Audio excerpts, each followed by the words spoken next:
Järgmine tegevus, allikate vormistus. Allikad on meil siis kõige viimane peatükk, kasutatud allikad.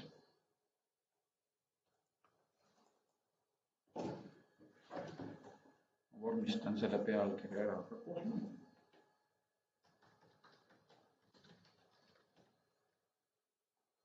Suurusega 14, terasvane kivi, uuel lehel ja sellel numbrit ei ole.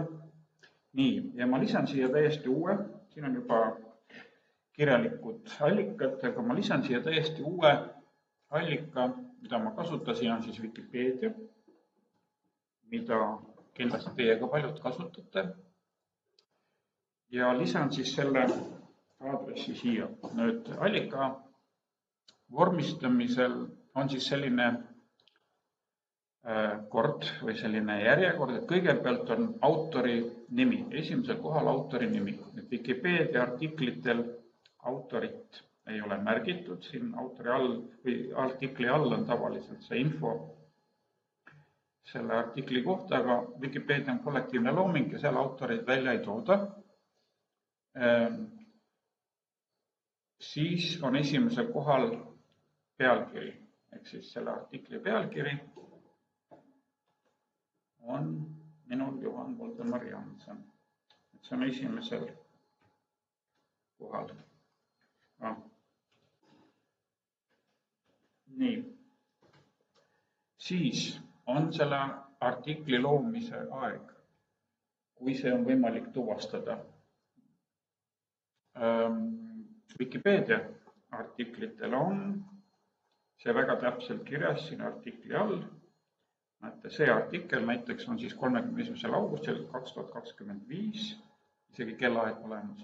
Ehk siis minu jaoks on oluline aastaarv ainult. Siia täpsemad kuupäeva ei ole vaja. Aastaarv 2025. Siis tuleb interneti aadress ja kõige lõppu sulgudes, millal mina kasutasin. Täna 9. detsember 2025. Ehk siis see kuupäev näitab siin, kui värske või vana siis see minu kasutamise aeg on, et hinnata seda. Kasutatud allikate vormistus võib tunduda keeruline, aga kui näpuga järge ajada, et siis veel kord, kõige esimesel kohal on autor, autori perekonnanimi, eesnimi. Kui autor on olemas, kui autorit ei ole, siis on esimesel kohal artikli pealkiri. Kui autor oli olemas, siis esimesel kohal on autor, teisel kohal artikli pealkiri, väljaandmise aasta, aadress ja kasutamise kuupäev.